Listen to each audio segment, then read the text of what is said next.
Donc il y a 2 ans, arrivé un auteur surprise en catastrophe et j'en mets mes papiers par terre. Et la conclusion était du roman précédent.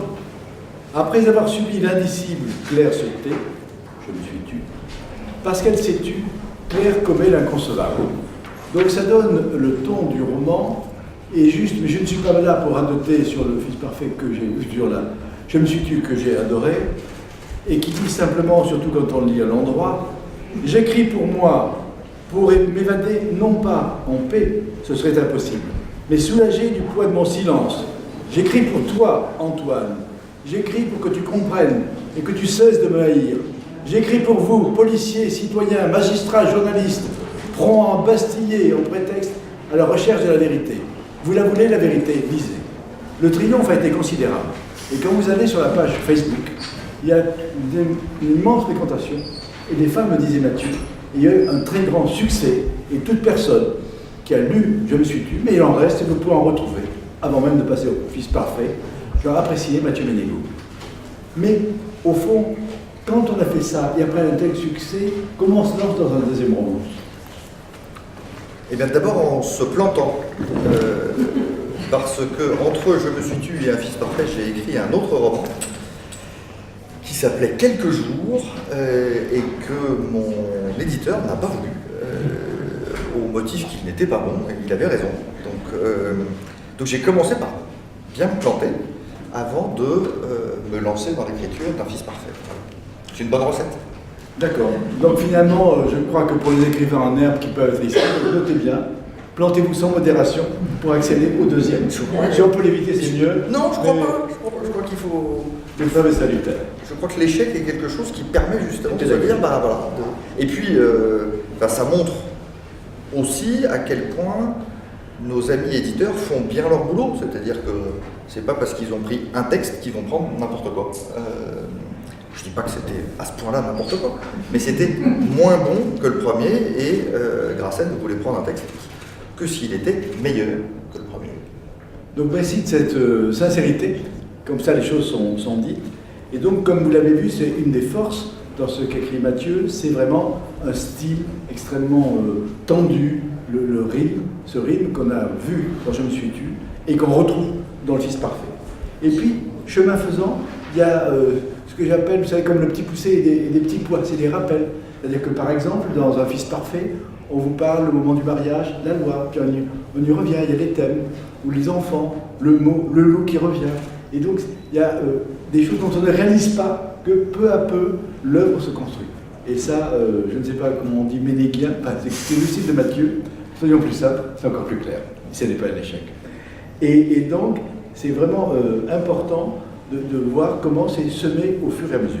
Et ce qu'on peut dire, c'est que la différence, c'est que nous avons des romans qui sont noirs, mais celui de la Je me suis tue était une tragédie.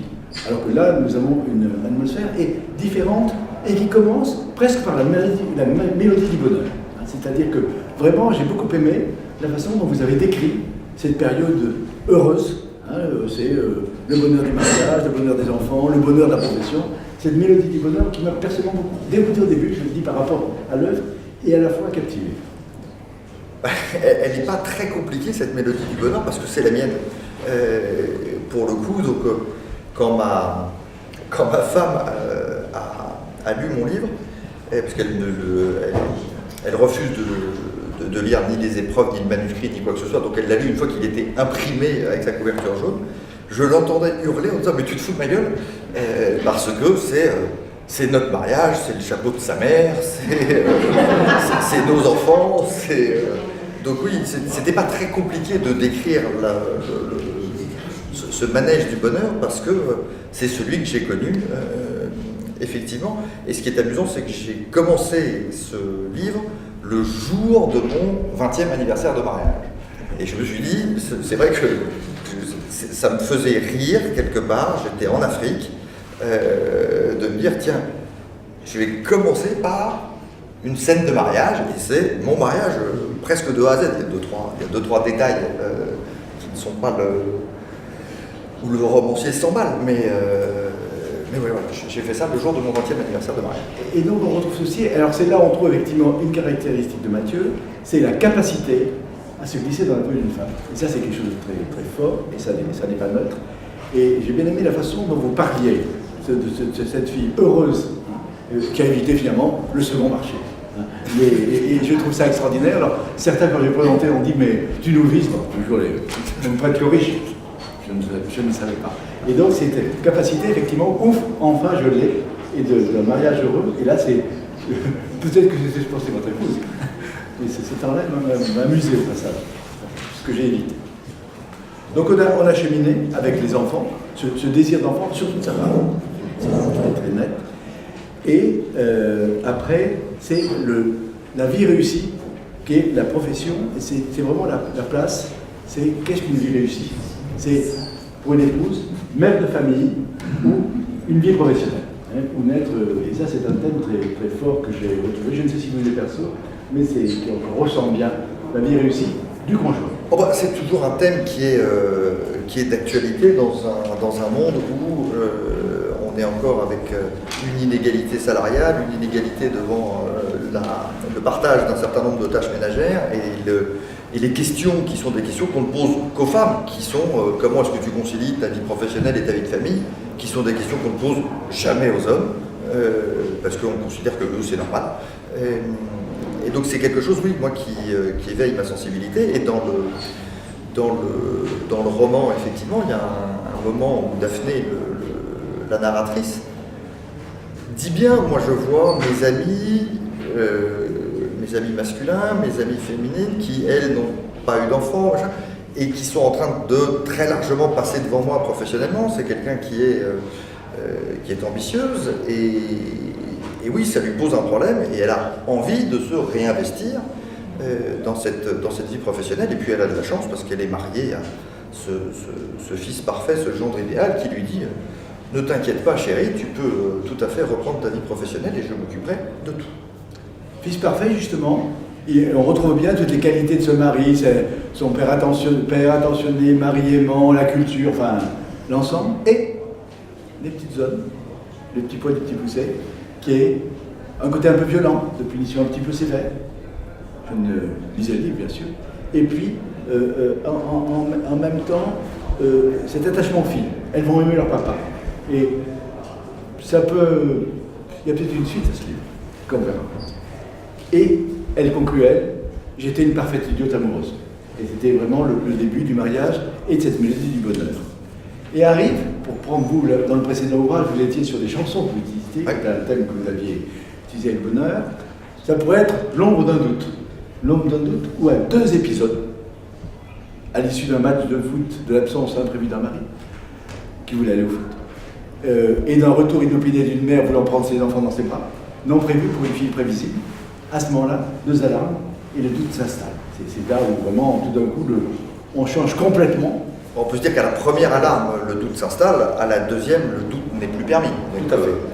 Le fils parfait n'est pas si parfait que ça, et l'idiote amoureuse doit se rendre compte qu'il faut qu'elle réagisse, parce qu'il y a toute une période où, effectivement, avec la première alarme, les mécanismes de défense se mettent en place, et Daphné se dit, c'est pas possible, c'est pas à moi que ça arrive, d'abord ces choses-là, ça n'arrive qu'aux autres, ça arrive dans le Nord, chez les alcooliques, chez les autres. Ça peut pas être chez moi, et ça peut pas être mon mari, c'est juste pas possible. Et donc la réaction première, c'est de s'arranger avec les discussions qu'elle a pu avoir avec sa fille, et puis de se dire, bon, on va mettre tout ça de côté. Et puis d'ailleurs, quand je lui en reparle, elle me dit, non, tout va bien. Quand je confronte, j'ai la naïveté finalement d'en parler à mon mari, qui me trouve une explication tout à fait rationnelle, et qui me rassure, et je suis très contente, et je peux poursuivre ma vie. Et puis la deuxième alerte est une alerte où là, le doute n'est plus permis, et où, pour Daphné, la nécessité de réagir est immédiate, et elle est d'autant plus immédiate et plus incontrôlée qu'elle se reproche évidemment de ne pas avoir écouté suffisamment la première alerte. Tout à fait. Donc on rentre dans cette espèce de trouble, et après au fil du roman, c'est par rapport à l'environnement, l'idée des deux versions. Quel est l'innocent, quel est le coupable. C'est ce fond qui va courir jusqu'à la suite du roman. Un arrêt sur image, c'est qu'une des caractéristiques de ce roman, c'est une documentation très solide dans le domaine juridique, mais qui est intégrée dans le roman. Tout d'un coup, ce n'est pas des auteurs juridiques qui sont rentrés, mais sur plusieurs choses, qui sont d'une part le droit de l'inceste, ce qui est quand même une chose étrange, qui est le droit de la preuve, c'est finalement, avec les allégations, comment quelqu'un, comme dans la calomnie, est terrassé comme un coupable, dit l'ère de la calomnie, et comment fonctionne une institution curieuse. Et donc il y a eu un gros travail alentour, et qui après a été, ce ne sont pas des verrues dans le texte, mais intégré avec une grande richesse dans le bouquin. Oui, j'ai beaucoup échangé pour écrire ce livre. Il se trouve que le point de départ est une histoire vraie, et donc le point de départ est une affaire qui est arrivée à la sœur d'une amie, et qui a ouvert l'intérêt que j'ai pu avoir sur le sujet. Et j'ai rencontré des policiers de la brigade des mineurs, j'ai rencontré un procureur au parquet des enfants à Paris, j'ai rencontré des psychologues en commissariat, des avocats, et je me suis beaucoup documenté sur les textes. Et il y a des trucs qui sont... Enfin, il y a deux choses qui sont effectivement très surprenantes. La première, c'est que l'inceste n'est pas un crime en soi dans le code pénal. Donc le mot en a été retiré par les révolutionnaires en 1792 sous prétexte qu'au même titre que le blasphème et la sodomie, c'était des crimes bourgeois et qui pouvaient se régler dans le cadre de la famille, et donc on n'avait pas besoin d'avoir le législateur qui s'en occupe. Donc il n'y a pas de crime d'inceste en soi, et la notion d'inceste, moi j'ai mis un terme à ce roman en mars 2016, et la notion d'inceste a fini par être réintroduite dans le code pénal grâce à l'intervention d'une sénatrice qui s'appelle Muguettini, qui m'a appelé quand le livre est sorti, qui m'a dit « Votre bouquin est formidable », et on a longtemps discuté ensemble. Et la seule chose qu'elle a pu faire, c'est réintroduire la notion d'inceste comme qualificatif. Et ça n'est même pas considéré comme une circonstance aggravante. Les circonstances aggravantes sont délimitées par le terme de la loi. Mais au moins, pour les victimes, il y a une façon de se reconstruire parce qu'il y a cette reconnaissance. Mais ça a donc moins d'1 an. Pendant 2 siècles et demi, quasiment, les victimes d'inceste ont dû se contenter de condamnations pour viol ou agression sexuelle. Et pas de qualificatif d'inceste. Et ensuite, les trucs complètement fous, c'est qu'effectivement, il faut une forme de charge de la preuve. Alors qu'on est dans une relation d'un enfant et d'un ascendant direct, sur lequel la moindre déviation devrait être à la fois inadmissible, sanctionnée. Et donc voilà, il y a beaucoup de sujets. Et ce qui est intéressant, c'est que le livre va être adapté à la télévision, et j'ai reçu plus d'une dizaine de contacts de réalisateurs ou de choses comme ça, parce que le sujet est un sujet qui est à la fois passionnant et qui interpelle beaucoup sur notre capacité et les moyens qu'on a de lutter contre ça. Donc ça, c'est un élément très, très, très fort et très travaillé. Et ce qu'on peut dire, pour revenir sur le cours du roman, c'est qu'on voit bien comment Daphné, héroïne du roman, se trouve emportée dans une spirale. Je crois que c'est ça qui est... C'est-à-dire qu'elle veut être entendue, et que c'est, comme diraient les avocats, que ses thèses prospèrent, dans un langage très avocat. Mais c'est quand même tout simple. Ce qu'elle dit. C'est l'inverse de je me suis tu, Claire se perd parce qu'elle se tait. Ouais. Et dans Un fils parfait, Daphné effectivement est entraînée dans cette spirale, dans ce que vous décriviez au début, c'est-à-dire ce côté où les événements s'enchaînent et échappent complètement à son contrôle, pour le coup parce qu'elle a crié trop fort.